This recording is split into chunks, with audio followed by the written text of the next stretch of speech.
Alright, welcome back to the Let's Play Zoids vs. III. We're moving right along with the story mode here, and we have another option here. I don't remember what option A is. I remember that the option B was what I chose during my last test run, so I'm going with that. We meet another character from Fusors here, whose name I need to look up because it's been a while since I've seen the anime. So we get two very good Zoids for completing that mission, defending the city there from the oncoming swarm of weird insect-type Zoid drone things. The Lightning Saix being much superior to the Sabre Tiger, however, but I'm going to be showing off the Sabre Tiger first so we can use the Lightning Saix later on. As you can see, there are a lot of different color schemes for the Sabre Tiger, or Zaberfang, depending on your translation. Zaberfang was the Americanized Hasbro version, but it just sounds silly with the Z. So we're going to go with Sabre Tiger. And there's a lot of good weapons for you. You can have the same cannon you can put on the Command Wolf. There's a Gatling unit. I'm actually going to try the Assault unit here, which is not really that great of a weapon. I stayed away from it in most cases. I think I might have used it in the Empire tournament in Zoids Battle Legends, but it's been a long time since I watched that old LP, so I really don't know. I mean, there's so many. There's probably more versions of the Sabre Tiger than any other Zoid in this game's tournament mode as far as the shop goes. There are fewer versions of Blade Runner than there are of this thing. And this is pretty stock. I really do like the dark red, though. The black and red looks really nice. I'm not very partial to the yellow, but the black and red is probably my favorite. That's the Great Saber is probably my favorite design. And the Modeler Spirit series of model kits has the standard Sabre Tiger in red, like this one. It has the Great Saber in the red and black, which looks amazing, and it has the Gatling unit on it. So the Assault unit is actually a missile weapon, surprisingly enough, despite all the wings and whatnot. It's actually just a missile pod that flops up. The missiles fire forward in a cluster, and they're actually pretty accurate and pretty powerful. We still have the three-barreled anti-Zoid cannon underneath, which is the same thing you get on your Shield Liger and that kind of thing. So it's pretty basic, but still reliable. It's pretty much the go-to weapon for a lot of Zoids, it seems like. And we gotta fight more of these stupid drone things, which, as you can see, are very, very easy to kill. They have like a negligible amount of health. I'm not even sure how much health they have altogether. We're also fighting two Snipe Masters, and I actually died during one of my test runs in this mission because the Snipe Masters have a melee weapon on their claws called the Zan Smasher, that deals an obscene amount of damage. We actually just have to kill the Snipe Masters. We don't have to kill all the little drone things. But yeah, it deals an obscene amount of damage. It's a melee type weapon, sort of like the Pile Banker or the Blades, like the Rev Raptor, but it has unlimited ammo. So it's pretty it's pretty interesting. Although I would never really recommend using the Snipe Master for that. It's an interesting weapon nonetheless. So yeah, Sabre Tiger is pretty cool. If you guys really want to get one, if you didn't play Battle Legends, I really recommend checking out the Proto Saber, because that one is really cool. But I may consider picking up a Sabre Tiger with some better specifications for the later on. If you want me to demonstrate one, I'll pick one up. I just got to figure out what I like to have on it and what the best kind of weapons are, because I've never really bought one with high tier weapons, I suppose. So now we're going to swap over to one of my favorite Zoids of all time, the Lightning Saix.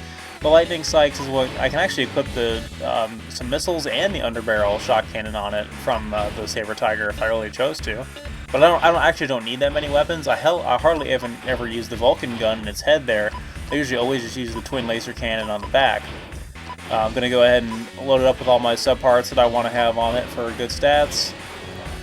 Hey, we'll be ready to go. Yeah, the Lightning Saix is one of my favorite of all time Zoids, as you guys know. I absolutely devastated some tournaments with it back in Battle Legends.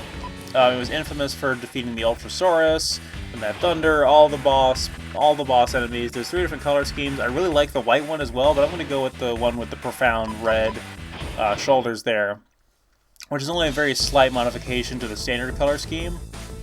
And I actually, finally, I've wanted to get a Lightning Saix model kit for over a decade now. I've wanted one for so long, and I finally, last year, got a Kotobukiya Lightning Saix. It's really nice. I've actually yet to really start building it yet. My boosters didn't seem to... Oh! That's why. I am an idiot, ladies and gentlemen. I did not equip the Lightning Saix with the boosters. That's never happened before. So I've got missiles though. This is going to be a battle of attrition. Then this is going to be a close range fight, sort of Infinity Fusor style here against this Snipe Master and this Shield Liger DTS or DSG Shield Liger, the very powerful Shield Liger, and it's going to be. We're still faster than it, so it's going to be outran and outgunned by our twin pulse laser cannons here. The Lightning Saix, as I said before, is very good. One of the fastest, most maneuverable Zoids in the game. It's actually a cheetah-type Zoid, I should specify that, if I haven't said anything about it before. So, despite the fact we didn't bring the boosters in, we're still going to be pretty well set to win this fight. I believe I've never used the Lightning Saix with shields before, but, I mean, shields are shields. They work okay. The Lightning Saix does have some other nice secondaries, though. Most of the Imperial Cat-type Zoids have cloaking, and cloaking is pretty good with the Lightning Saix. It also has a smoke screen and some other different optional abilities you can add to it, but it's really not worth it. You really would just want the boosters because the thing is so fast. Basically, the rival to the Shadow Fox on the Republic side, of course. This thing dominates Shadow Fox any day as far as stock goes, but just the fact that you can equip the Shadow Fox with the twin sniper rifle makes it good in that for that reason.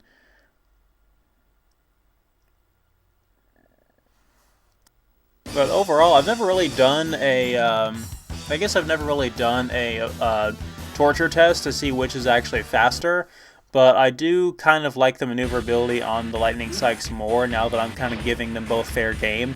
I was totally unfair to the Shadow Fox in the fight we had to do in Battle Legends because we had to fight against two Lightning Saix. Okay, I'm making sure I'm equipping the boosters now before I toggle away from this thing because we're going to have to select back into it eventually later for a couple of other fights. I am going to be using it again, of course, but for now we have to do a flying mission. You guys know what that means.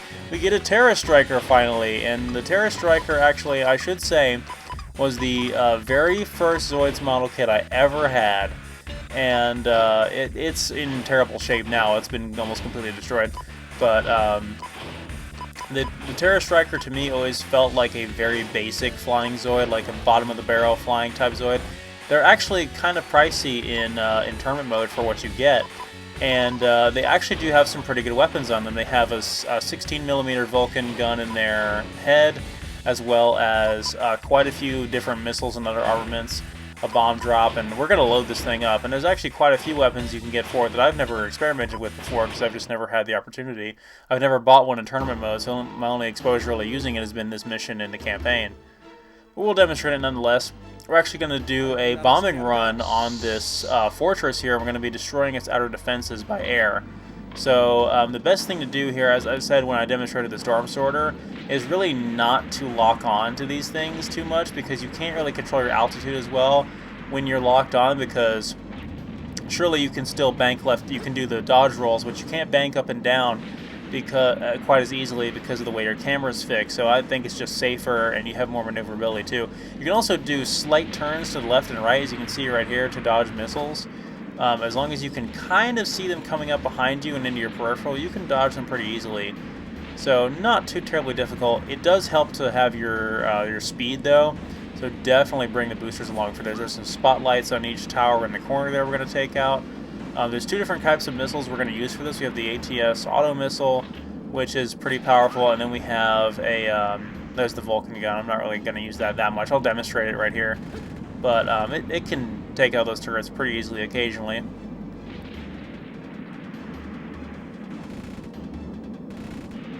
But the other kind of missiles that we have, I think, fire 4 missiles off of each wing.